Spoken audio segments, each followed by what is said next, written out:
Mabuhay, this is Bob from Love Beyond the Sea. I bought my Filipina wife. This video is about a comment I saw, what was made to me on one of my videos, and it's nothing new. I've had a YouTube channel for, I don't know, under 5 years, and this TikTok channel is relatively new, and I've heard this many times. I bought my Filipina wife. In fact, I just had somebody else imply that just the other day. So did I really buy my Filipina wife? Can men today who are struggling to find love and companionship, and can they find that by just writing a check? Is it that easy? Is it like saying, I think I need another, easy chair or recliner or big screen TV. I'll just go to the store and purchase one. Well, they do have that idea of mail order brides that's still kind of circulating out there as if that's a reality too, and it isn't. So I want to talk about this idea of buying your Filipina wife. Have you ever heard such a insulting comment made to you personally? If you have a Filipina wife, let's talk about that here before I run out of time on TikTok.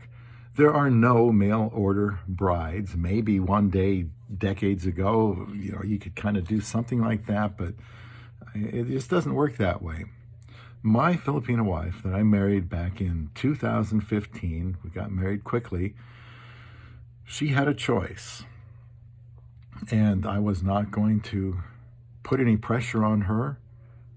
Certainly I didn't flaunt anything about what I had, materially.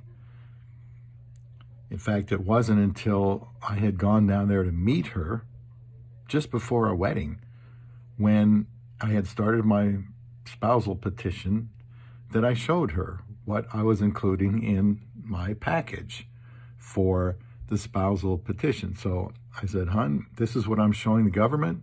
You might as well know too. We're going to get married in a few days, as I just traveled 9,800 miles in the Philippines.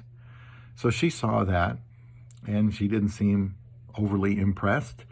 She didn't seem like she even cared, because as she said, she wasn't marrying me for my money. And when she could get to the United States, where she's been for roughly 7 years now, she wanted to work, didn't want to rely on me.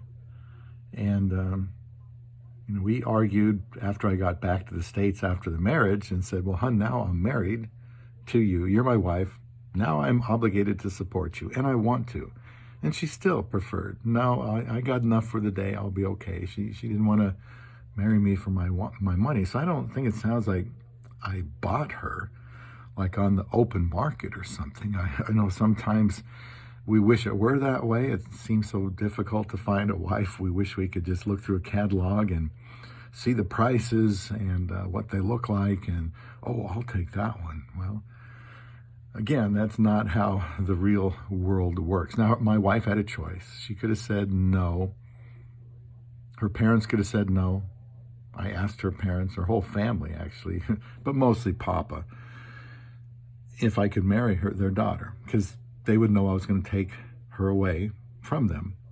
They would know how often they'd see her again. Well, I got permission, and but we didn't go talking about money. I didn't go act like Mr. Moneybags or something. I just was looking for a wife, somebody that would be willing to marry me and come here to the States, which she did. Now, saying you just bought your wife kind of has this implication, and again, let me know what you think about this idea of buying a Filipina wife.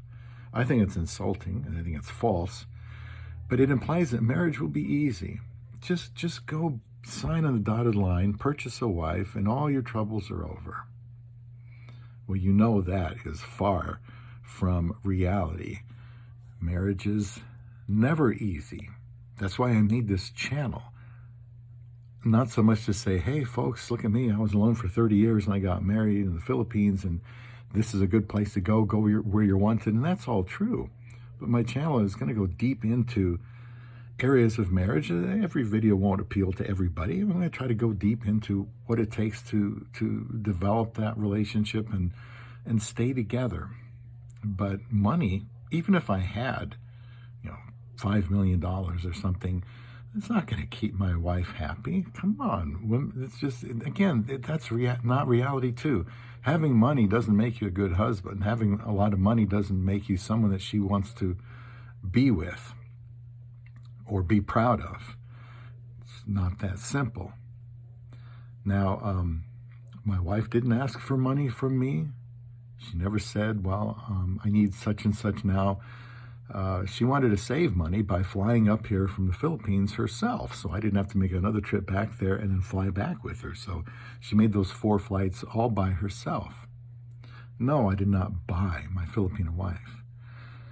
Now, a guy the other day said, well, you bought her this house. Well, you know what? Here's what happened. We met online. I met her in person.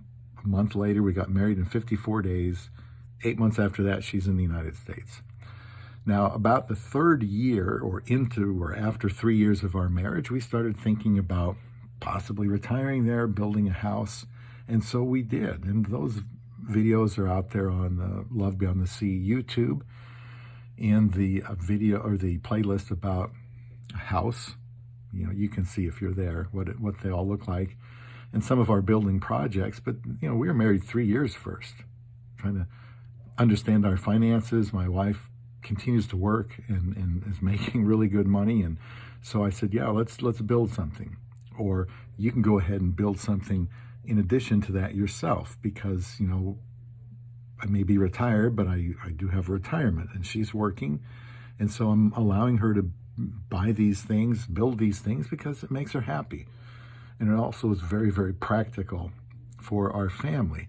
But that didn't happen right away. I didn't say, hey, hon, marry me and I'll get you a house.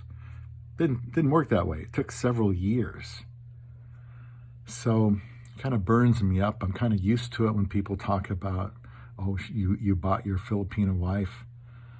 Oh, so what? So what if you did? You still have to be a good husband. You still have to know what to do. So let me know what you think. Even if you could buy a Filipina, that doesn't guarantee success with your love beyond the sea.